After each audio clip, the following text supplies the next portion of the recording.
Welcome to Illuminating Catholics, podcast of the Diocese of Sioux City. I'm Dawn Prosser, Director of Communications for the Diocese. Together with Carmen Bauer of the Faith Formation Office, we will shed light upon topics of faith in the modern church. Our guests include Catholic clergy, religious sisters, and other experts in their fields to help us understand what's happening in the church today. We will explore issues, even the tough ones, and to find answers to common questions about Catholicism. Thank you for joining us for today's Illuminating Catholics, shedding light to understand the modern church. Welcome back to Illuminating Catholics, our second episode of the new year, 2025. We're so excited to be with all of our listeners today. We just want to say thank you to those who take the time and have given us a chance and have therefore been able to enjoy so many of our guests who've been able to share so many things about a variety of topics. So thank you to those who listen and have subscribed. Just like in the past, we have another excellent guest with us today, right from our own diocese here in the Diocese of Sioux City. We are so happy to welcome Sister Anne Marie Walsh. She is a member of the Society of Our Lady of the Trinity, and she resides at the Domus Trinitatis Center outside of Willie. She is a retreat leader, a speaker, and also pens the column Grace Notes for Lumen Media. Welcome, Sister. Thank you. Thank you. Good to be here. It's so great to have you, and people can actually hear your voice rather than just reading the column or the numerous times we've interviewed you about things. So this is a real treat for us. So, Sister, if people aren't familiar with you or have forgotten maybe your story, would you share with us a little bit about where you're from, where you've been to school, things like that? Yeah. So I am really just from next door in Wisconsin. I grew up in South Milwaukee, which is not a part of the city proper. It's its own little city, South Milwaukee and Cudahy, Oak Creek. There are all these little towns kind of at the south end there. And when I grew up there, it was a really Catholic community. So we had our town's probably about the size of Carroll. And so, but we had four active Catholic parishes and schools. And so I went to Catholic school growing up, and in those days, it was the sisters who were the teachers. I had all religious sisters who were teachers, and they were all habited in those days. This was the 60s. They were all habited in those days in long habits down to the floor. And I just love the sisters. I really feel that the seed of my vocation was planted way back then when I was in school. But so I grew up in that. I have 6 brothers, and all of the families around us were big families, so it was kind of like open neighborhood. Everybody's door was open. You were in and out of everybody's houses, and you shared moms, you shared homes, you shared everything, so it was kind of fun that way. And at any rate, but I love the sisters and I really wanted to be like them. But from about 1967 to 69, that's when all the changes hit after Vatican II and people started trying different things. And I know that our sisters, well, there were just changes that hit them that I didn't understand. So they modified their habits, and then pretty soon they weren't wearing habits at all. They were wearing just regular, business clothes. And I remember seeing our principal come to one of the dances that we had as 8th graders, and she walked in for the first time without a veil and without a habit, but in like a business suit. And I remember everybody saying, "Oh, you look so wonderful." And I'm watching it, and I didn't know what was happening. I had no idea what was going on because it just didn't seem right to me somehow. I couldn't make sense of it. So, and then the sisters, they got kind of involved in, which wasn't a bad thing, but they got kind of involved in civil rights, and it got a bit out of hand because the pastor wasn't on board with it. And anyway, the upshot of it was that a lot of the sisters started leaving their vocations, and it was really kind of disillusioning for me. So by the time I hit high school, I went to an all-girls high school, St. Mary's Academy. But I noticed in high school that it was the priests who seemed to be being affected in some negative ways. I mean, sometimes the priests would do or say things that were kind of shocking to me, and it just were things you didn't expect. And so, probably by the time I was out of high school, I wasn't really, I no longer thought about being a sister, put it that way. I kind of lost that. And I just thought, well, I've got to figure out something else. I of course, always believed in the Lord, always believed in God, never had a problem with that. But it was the practice of the faith that was a question for me, And when I saw the sisters leaving like that, I thought, well, this doesn't seem to matter to them. Why are they doing this? They're not staying. Didn't seem to me they were staying very faithful. So anyway, so I went off to college, and pretty much, it was the University of Wisconsin Milwaukee, 25,000 people on campus, and so at that time too, it was if your faith was not very strong, you had the likelihood of losing it when you went to college, because they kind of set out to challenge you in all those different areas, and they did. So I ended up not really practicing much, and thinking that, well, I had to find some other way to live life. I had to find something that would make my life make sense, and because I knew at the time, and I think everybody has that, in your life you want to be happy and you want your life to make a difference, and so I knew that about myself. I wanted to be happy and I wanted my life to make a difference. And I felt like that, love was really the key to that. But where do you find that kind of love that's, that is mutually self-giving and faithful? Because, I'm at a time now growing up during the sexual revolution where faithfulness has gone out the window and everybody's trying everything. And if you're not doing all that sort of stuff, then they think you're abnormal, or they would way back in that time, that was 40, 50 years ago. So the pressure even then was, I can't imagine what it's like now, but the pressure even then was pretty strong. And so, but I don't know, God somehow protected me from a lot of that. I don't know. Maybe I was slow on the dry, I always had that sort of stance where I stepped into the background and just observed things a lot. And I tried not to draw much attention to myself, because I wanted to be in a place where I could just watch what was going on and make up my own mind about things. And so I did a lot of that, and God really protected me, because when I look back at some of the situations I got myself into, I thought, how did I ever get out of that unscathed, basically, And it had to be the Lord, because, my gosh, it was quite challenging. So anyway, I graduated with a degree in early childhood education, and love that. Love working with the little bitty ones from 0 to 6, And I always felt that they had a sort of what would you say, a sort of a natural contemplative spirit. There's something about little kids and the things they say and the things that come out of them a lot of time where there's real wisdom there. And then I discovered Montessori, and our community. I was getting close to joining the community, but I knew that the community had Montessori schools, and at the time they didn't have the Catechesis of the Good Shepherd yet, but that was not long in coming. So as a teacher, I started reading about Montessori, and I just devoured it. I thought, oh, she has it. This is the vision that you need when you're working with children. She really had a gift, and it saw really clearly the development of the child, both spiritually and morally and physically and intellectually, all of that. It was a tremendous gift. So I've learned as much as I can about that. I've never formally studied Montessori, because in my community, when I joined, they had me working in the school for about 5 years, but then they decided they wanted me working more with adults in formation. And then after a period of time, I was involved in administration. So there was never a real opening where I would have gone for training for Montessori and been plugged into just that. They've always plugged me into a lot of different things. But yeah, I had a conversion after I was out of college, and I was working for about 5 years, and I just had a real encounter with Christ, and changed my whole life around. I was looking for love, and here in this encounter, I understood very clearly that this was the love I was looking for, the love that I saw in the face of the Lord, in the face of Jesus. And I knew that then I wanted to give myself completely to him. But by then I didn't think I had a vocation anymore. So I thought, well, I'm going to be a lay apostle, and I'm going to go to the missions in Africa, and I'm going to help with the children in the refugee camps, because at least I have a background with children. Mm-hmm. And so that was my idea. And I met the founder of our community. I did some, inquiries, and he happened to be in Milwaukee at the time. So I met him. He was on a mission appeal.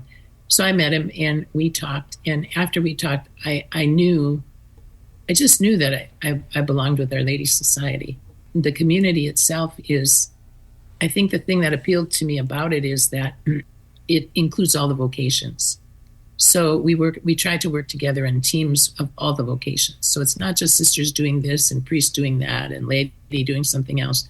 But the idea is that you're going to be 3 times more fruitful if you all work together, And also you're witnessing then to a Trinitarian reality, which is our community is Society of Our Lady of the Most Holy Trinity. So you're witnessing to a Trinitarian reality as well. And you're witnessing to one of the ideas that that our founder had is that the big brokenness in the world today is in relationships, and that the relationships that you find between Our Lady and in the Trinity are what will heal that. So we have to go deeper into the Trinitarian relationships and the relationship with Our Lady, who wants to share that with us, in order to reach to the real brokenness in relationships that's present today. And so we got to do that. We have to do that first among ourselves in the vocations, and that's a challenge. Father used to say to us, the relationships are the real work. If you get the relationships right, everything else will fall into place. I said, boy, that's been really true. So that's kind of in a nutshell my journey to date. Sister, when did you profess your vows? I joined the community in 83, and I professed in 1988. So I've been in the community about 40 years, but a professed sister since 1988, so that would be more like 35. A long period of service. Yes, I love it. And when did you move to Willie? I can't remember. Okay, so that was about 9 years ago. Okay. So, and for the first year, we didn't have the convent up yet, so we stayed in the rectory over by the parish there. Okay. And when we moved out, then they tore it down after that, But we had the convent up and going by then. So, all right. So, but that was a blessing that we were able to do that. Well, and Sister, it's such a blessing to have your community in our diocese, specifically through the opportunity for so many people to attend retreats. We know that you are really involved with that. Can you share a little bit with us about the different retreats that you offer, the topics, and maybe a little bit even more of that spirituality that really guides it? Yeah. Well, I would say right off the bat that when it comes to retreats, if there are particular retreats that people want as groups, say, for instance, I have quite a catalog of material at this point, so I can put together just about anything that people might want. Sometimes if there's really specialized, we would get somebody else in to do it. And when we have the priests here, it's nice to have them do it too, because they can offer even more. But so I can do anything like that, seasonal, Advent, Lent, any of that, or people sometimes come and they just want what they'll say, I want a healing retreat. So I ask them questions and get an idea of what exactly they're looking for. But then the major retreats, the first retreat I ever started giving was probably about 30 years ago when Pope St. John Paul II came out with Mulieris Dignitatem, which is an apostolic letter on the dignity and vocation of women. And I started giving retreats to women about that because I was kind of blown away when I read it. I thought, my gosh, this is amazing. And women should really know this, all about the feminine genius and the need for the feminine gifts in the church and the world today. And he just said beautiful things about the church's teachings, which, just aren't spoken about very much. So I knew that women didn't know a lot of these things because I was shocked at some of them. And I thought, this is so beautiful. So I started to offer retreats to share that. And that became very, very popular. The dignity and vocation of women, it's based in a lot of John Paul's Christian anthropology, and so you're going to get elements in there of theology of the body, image and likeness, and all of that. And so we do that all the time. When we first started giving retreats here, we did that for the first year or two. Every other weekend, we offered a retreat like that for women until we pretty much exhausted the, the people in the area. And then we've had people come from outside the area too. So that was the big one. That was the one that kind of started everything. And then I do a retreat, image and likeness, which goes further into like theology of the body and Christian anthropology, John Paul especially. It's very centered in John Paul. I do something we call a creation retreat. And I had developed that for the Sisters in Postulancy, but we've kind of modified it so that we can use it with anybody. And it's based on, one of the things when we talk about creation is that, and it's part of the vision here with sustainable agriculture, is that being in creation is very healing for us. God set us into creation when he created us. And he actually communed with us in the midst of creation in the beginning and shared with us the work of creation So that is very healing for man to get back to that, to get back to his roots. So I work with that. It's a whole reality of human development that you work with in image and likeness. And so, and one of the things, of course, that comes with that too is a whole addressing of the senses and how you bring the senses back to order to work the way they were created to work. So, like just in a nutshell, the senses are meant to serve the spirit, but because of our fallen nature, it's just the reverse. They dominate, So you have to be able to bring them back to an order. You have to rein them in and mortify them a bit and reset them, so to speak, so they serve the purposes they were intended for. And that's a really popular retreat. The title sometimes throws people, but it's not any kind of goofy theology or anything like that. It's really solidly based. And so people really like that when they get into that. And lots of times they'll take just one day. It's like a 7-day retreat, but they'll take one day out of it and just use it for a day of reflection. And when I do it with the laity, I modify it so it's not 7 days. It'll be a weekend, like Friday through Sunday or something. So, and then I do a retreat called Signs of the Times, which is more taking like what I do in the articles for the Lumen, where you're trying to look at current events or cultural events in the light of faith. How do you look at this? How do you understand it? What conclusions do you draw from this? But looking at them through the light of faith, through the eyes of faith. And then facing our immortality is a big one. That's for people with cancer, and their caregivers too. And that just came about because there was the friend with whom I sort of co-founded this. She had been diagnosed with ovarian cancer about 10 years ago, and she looked online all over for some kind of a spiritual retreat that would help her to process what she was going through in the context of faith, and couldn't find anything. Mostly it was like survivor camps. So, you're these summer camps that they have for people with cancer that are I'm not saying they're not superficial, but they serve a need. They do. But she wanted something deeper than that. She wanted something more than that. So she had gone to an Ignatian retreat that our community put on. We have another retreat center down in Corpus Christi, and our community had put one on there. And she had such a good experience that she approached them and said, why couldn't you offer something like this that's specifically geared or oriented towards people with cancer? And so they were open to considering that. And because they knew I had had an experience already with it, with cancer, they asked if I would consider leading it. And I said, well, yeah, I think I would really like to do that. And so we started that in 2015, I believe it was the first one. We did some retreats down in Corpus Christi, did some retreats in Denver, and we've done one here. But that's a work I really like to do. And the idea is that, when you're diagnosed with a serious disease, a lot of times people say, now you have to face your own mortality. But the reality is that everything within you kind of rebels against that idea, because we're not mortal. We're immortal.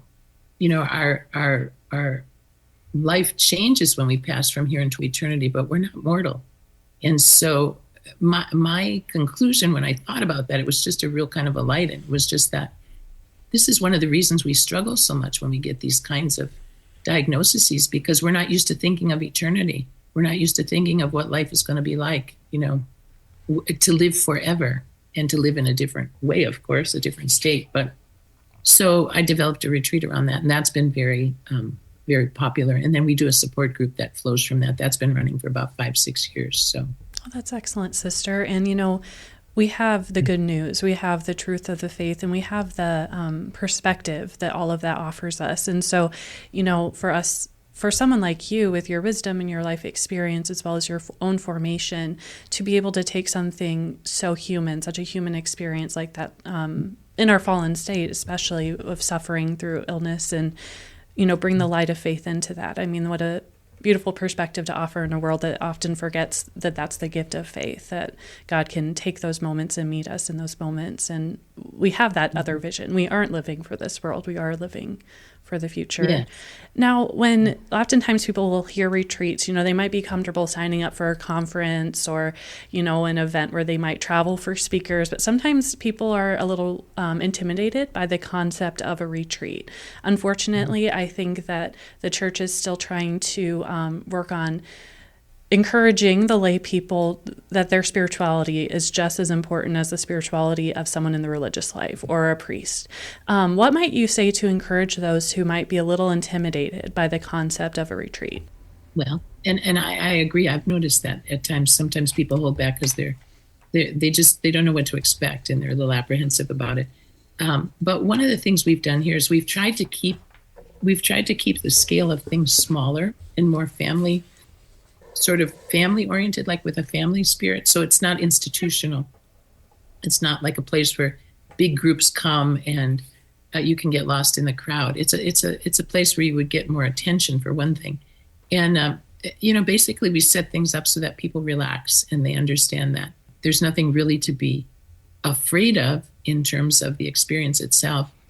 One of the things that we kind of work with a lot is that we have a lot of programs in the church, and parishes have a lot of programs. But what we're interested here is in helping people to go deeper into their spiritual life. You can get caught up into evangelization and all sorts of activities, but if you're not moving from that depth within yourself and your relationship with God, you're not going to go very far. And so we're more concerned here with helping people, because that's one of the things they'll say, they want to learn how to pray. What does it mean to pray? So we work in those kinds of areas. And then what's contemplative prayer? And am I called to that too, or is that only just for priests? And no, that's a universal call. It's a part of the call to holiness. So we like to try to work with people to help them, have a clearer grasp of what prayer is really all about, and the fact that they're invited into the depths of prayer, and they're invited into the depths of union with God, just like any of the rest of us. Basically, what as sisters and priests, we're just called to witness that to you, but it's an invitation in the witness that, you come too. You're called too to this, So I don't know. We just kind of try to do it that way, try to reassure people that no, this is what your soul really wants, and you'll find, and we don't pressure anybody to do anything, we're very flexible here. We had a group one time. We like to try and do silent retreats, but sometimes you don't, depending on the group. We had a group here one time of older women, and I was pursuing the whole thing. We normally do silent retreats, and at one point, one of the ladies got really upset, and she said, I'm a widow. She said, I just lost my husband. I sit alone by myself at the table every night, eating by myself in silence. And now you come here, I come here, and there are all these women here, and we could be talking and sharing.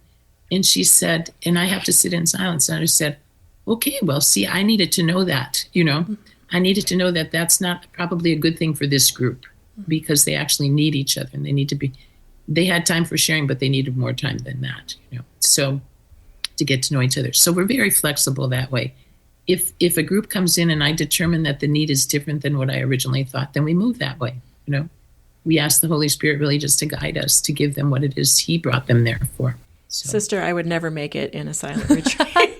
You would probably kick me out. You would be surprised how many people say that. I can't do it. I would have a nervous breakdown, I think. Just saying. So, Sister, within our own diocese is the Domus Trinitatis Center. And for those who aren't familiar, and we've been talking about your retreats and so forth in the ministry, do you just want to give people just a quick little background of how that came to fruition right here in our own diocese? Sure. Well, it was kind of two-sourced. So our founder always had in his vision of the development of our community that because we're considered contemplative active, we're a missionary community, but he always felt that there had to be like contemplative centers where people could retreat to and rebuild themselves, And when you're working in mission, sometimes, real hardcore mission, you get wounded you're on the front lines and you get wounded, and you need time to pull back and process things and recenter yourself in Christ and in the, and in your mission, and just to heal, you just need time out. And so he always felt there should be places like this which would offer that.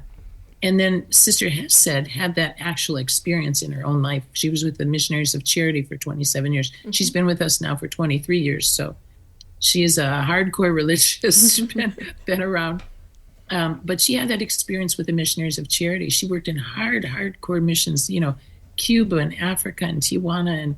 And she was like one of those, she describes herself as like a Peace Corps member where they just drop you in from somewhere and you have to figure out how to make things work. They don't give you any. And she has that kind of a character. If something needs to be done, she's going to figure out how to do it. So she's one of the things she's done is foundations. She did a lot of foundations for Mother Teresa where she established missions, for the community. And when she came to us, I saw that right away. She's a builder. I was the general servant at the time. I saw that right away. She's a builder, but she's not just a builder physically, but like my experience with her is when you have her build something, it's like she can build the contemplative spirit right into the building, right into the architecture, so that it's conducive to that kind of an atmosphere. So anyway, she had that too. She had been burned out, and she had gone to the Missionaries of Charity and asked for this kind of a place to go to, like, a place where you'd say, like, ordinarily you'd say, I just need to go home for a while. I just need to go home for a while and get my bearings again or be with family or whatever. Well, they told her that she had to discern that. And if it was of God, she had to leave and go somewhere else to do it. So she took another 5 years to discern that because she loved the Missionaries of Charity. But she really felt that. And when she came to us, it took a while for that to come out, but it really was in sync with what Father Flanagan saw also as necessary, our founder. And so when we shared it with him, he said, oh, no, it's a very needed work. It's a very necessary work. So that was what started the journey that led us to Domus Trinitatis. We had tried several other places where we thought setting up something like that might work, and it never did. But when we came to Iowa, we had an offer to come to Iowa to check out some things. And when we came here, it was like the doors all opened. So Sister always says when people say, why Iowa?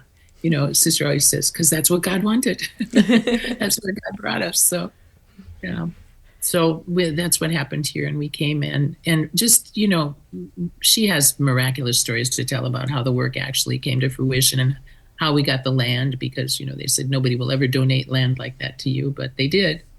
And really, really just the signs were really quite striking to that story. But so that was, we've been in the convent now about 8 years. And quite a development has taken place around us now. So we have the convent, we have a growing dome, we have the priest residence, we have 2 hermitages now, one for couples. And let's see what else. We have the prayer gazebo, we have the rosary walk, we have the Stations of the Cross outside. We're in the middle of working on a children's memorial, which is it's meant to be, some people came to us and they had just lost a 6-year-old. And they asked if, we would consider making a place where people could just come who'd lost children, could come and just pray and have quiet time and remember their child. So we thought that was a beautiful request, and we've been working on that, And is that open to, and I know that priests and religious come and stay, but that is also open to any of the faithful that might want some time away, correct? It is, yeah. As a matter of fact, we, when Sister first started the work, she saw it as kind of a work for, the community, that for our order, for people in mission coming out and needing time. But, it wasn't long before we really discovered that laity needed too. I mean, you guys are out there all the time and you're on the front lines and you're taking challenges that, in many ways are more difficult than some of the ones we have, because you're face to face with a lot of things that we don't encounter. And so we came to conclude very, very quickly that the laity needed too. They need time out. They need, a space for prayer and spiritual dialogue, and, there's some place they can ask questions and, get the help that they need to grow in the ways they want to grow. So I'll put some contact information for the center in the show notes, should anyone want to contact you. So thank you for sharing about the center. It's very interesting, and I love it when there's different prayer vigils or things where the community comes out, and we get pictures of that. So it's definitely a community center. So. Well, and again, I know that we kind of mentioned just encouraging people to consider that. Looking at their spiritual life and looking for formation in that area. And so I would just encourage our listeners, maybe if you feel a little tug on your heart, to consider something like a retreat. it is very rare in a diocese like ours that is a little more rural, and just not only our diocese, but as far as states go and being in the Midwest, to have such a beautiful resource in a place that is so inviting. And I will often talk to my faith formation team, and I'll say, if every single family in our diocese was praying for 20 minutes a day, that would solve so many of our so-called, problems of why aren't people coming to Mass? Why aren't people saying yes to what God's inviting them to? So I really think that is at the core of what we can do to grow the kingdom of God in our diocese. So thank you so much, Sister, for your encouragement and for sharing all of that information. I know that we talked a lot about the retreats today, but we'll definitely have to have you back because there's so much more that you do. And speaking at conferences, Don had mentioned your monthly columns for Lumen Media. So thank you for joining us, and we hope that everyone really thoroughly enjoyed, as we did, hearing from Sister, hearing from her wisdom and her experience and what she's living now and offering to priests, religious, as well as the lay faithful. So thank you for all those who are listening. Thank you for following Illuminating Catholics. Don't miss a single podcast this year in 2025, as we will continue to have just great topics and guests. We are so blessed with just a full schedule of people coming up. There's always something to learn about the faith. Thank you for listening to this episode of Illuminating Catholics, shedding light to understand the modern church. Follow us for more episodes on topics of the Catholic faith. For more diocesan news, visit lumenmedia.org.